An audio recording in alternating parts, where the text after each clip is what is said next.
Banyak sekali kisah lucu Gus Dur tentang kelakuan 4 presiden Indonesia. Gus Dur sendiri presiden Indonesia yang keempat setelah Soekarno, Soeharto, dan Habibie.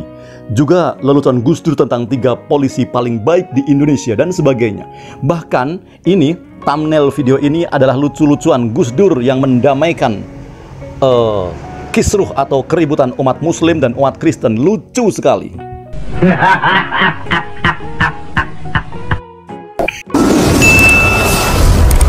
Assalamualaikum warahmatullahi wabarakatuh.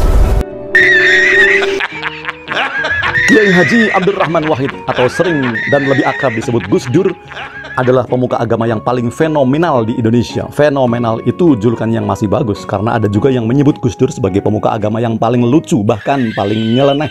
Terserah orang mau bilang apa, Gus Dur juga tidak ambil pusing dengan julukan itu. Kita masih ingat humor Gus Dur yang dilemparkan kepada Presiden Kuba Fidel Castro. Ketika berkunjung ke Kuba untuk urusan negara, Gus Dur saat itu sedang duduk selonjoran santai di hotel sambil mendengarkan langgam lagu Jawa. Lalu datanglah Fidel Castro, Presiden Kuba, lalu keduanya ngobrol dan kebiasaan Gus Dur kumat. Gus Dur ngajak Fidel Castro dan memancingnya untuk tertawa sebagai selingan pembicaraan serius tentang negara. Gus Dur bilang bahwa di Indonesia, di negaranya, semua presiden itu gila semuanya. Ketika itu baru ada 4 presiden dan semuanya mengidap penyakit yang sama, gila. Presiden pertama, Soekarno, gila wanita. Presiden kedua, Soeharto, gila harta. Presiden yang ketiga, B.J. Habibie, benar-benar gila alias gila beneran. Gus Dur sendiri sebagai presiden yang keempat sering membuat orang gila karena yang memilihnya juga orang-orang gila. Sebelum tawa canda itu selesai, Fidel Castro masih tertawa. Gus Dur langsung bertanya, "Yang mulia Fidel Castro, Anda termasuk yang mana?" Tanya Gus Dur kepada Fidel Castro. Fidel Castro, Presiden Kuba, menjawab sambil tertawa, "Saya termasuk yang ketiga dan keempat." Apa cukup selesai sampai di situ? Tidak. Ketika mengunjungi B.J. Habibie di Jerman, Gus Dur diminta orang dekatnya Habibie untuk mengulangi cerita humornya itu. Humor dengan Fidel Castro. Gus Dur ternyata tidak berani, lalu Gus Dur merasa tidak enak menyebut Habibie sebagai benar-benar gila atau gila beneran. Gus Dur kemudian merubah candaan itu. Ia memodifikasi ceritanya. Dia mengatakan bahwa 4 presiden Indonesia itu hebat-hebat. Kata Gus Dur, Soekarno itu negarawan, Soeharto itu hartawan, Habibie itu ilmuwan, sedangkan Gus Dur wisatawan. Iya. Selain untuk menghindari menyebut Habibie gila beneran, jawaban itu juga sebagai kritik kepada dirinya yang sering bepergian ke luar negeri saat menjadi presiden seperti wisatawan saja. Gus Dur itu presiden yang berkuasa kurang dari 1 tahun, hanya 10 bulan saja. Tetapi dalam tempo 10 bulan itu, Presiden Gus Dur mengadakan lawatan ke banyak negara. Pantas ia menyebut dirinya wisatawan. Almarhum Gus Dur semasa hidup kerap melemparkan guyonan atau lelucon yang memecah gelak tawa hadirin di setiap kesempatan, di berbagai kesempatan. Meski bentuknya hanya candaan atau humor, tetapi makna candaan Gus Dur sangat dalam. Dikisahkan 2 orang beragama berbeda, yang satu Islam, yang satunya Kristen. Mereka berdua tidak sengaja datang kepada Gus Dur. Yang Islam bertanya soal peristiwa Idul Adha, yaitu kisah yang berkaitan dengan turunnya perintah kurban. Dalam agama Islam, Nabi Ibrahim bermimpi menyembelih anaknya bernama Ismail. Ingat, Ismail untuk dikurbankan. Mimpi menyembelih Ismail itu datang dalam tidur Nabi Ibrahim selama 3 hari berturut-turut.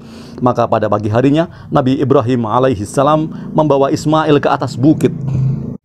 Ismail kemudian ditelentangkan di sebuah batu. Lalu pada saat Nabi Ibrahim alaihissalam sudah menghunuskan pedangnya, tiba-tiba terdengar suara dari langit yang mengatakan, yang menyebut bahwa, "Wahai Ibrahim, cukup." Sang muslim yang datang kepada Gus Dur itu kemudian ia bertanya kepada Gus Dur, "Anak yang disembelih Nabi Ibrahim itu Ismail kan Gus Dur? Ismail kan? Ismail kan ya?" Tanya sang muslim setengah memaksa. Dalam Islam yang disembelih itu Nabi Ismail, bukan Ishak. Sementara sang Kristen tidak mau kalah. Dalam agama Kristen justru kebalikannya, yang disembelih bukannya Ismail tetapi Ishak. Tentu saja umat Kristen ini menyambar, "Bukan Gus, bukan Ismail tetapi Ishak." Ishak kan Gus? Ishak kan ya? Ishak kan Gus? Tanya Kristen ini juga setengah memaksa. Gus Dur dikisahkan kemudian setelah mendengar cekcok Muslim Kristen itu rada emosi. "Diam kalian semua, ngapain kalian ribut?" Ngapain juga ribut? Toh dari keduanya nggak ada yang meninggal, kan nggak jadi disembelih, diganti kambing. kata Gus Dur. Semuanya terdiam dan mereka kemudian tersenyum, tertawa bahagia.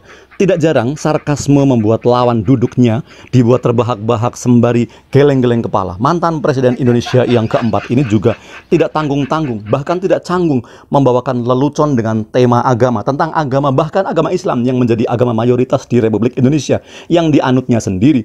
Gus Dur juga pernah menyebut bahwa agama Islam bukan pemeluk agama Islam, yang pemeluk agama yang paling dekat dengan Tuhannya.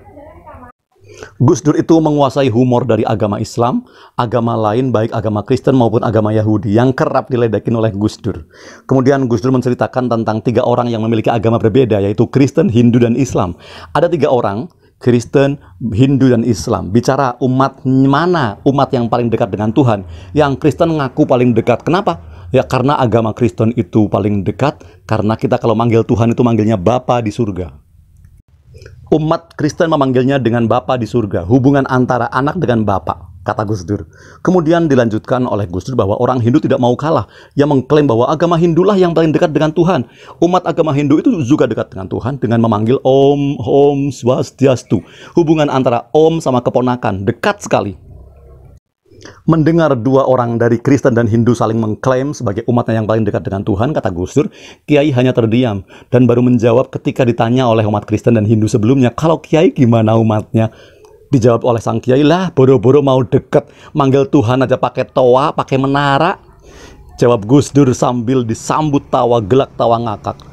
Kendati demikian, Gus Dur merasa tidak menjadi persoalan membuat lelucon tentang agama yang kerap menjadi isu sensitif. Begitu juga sebaliknya, jika lelucon itu menyindir agama lain atau agama yang dia anut, menurut Gus Dur tidak menjadi persoalan. Orang mau bercanda ya silahkan.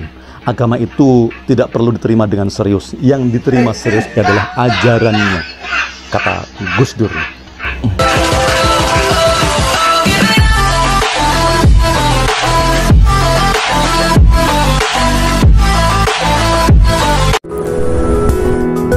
Terima kasih teman-teman yang sudah menonton video ini.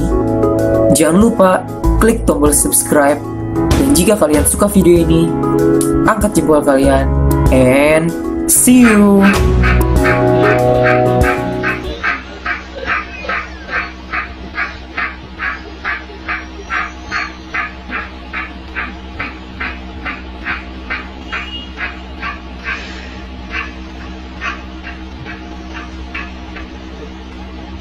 Hey,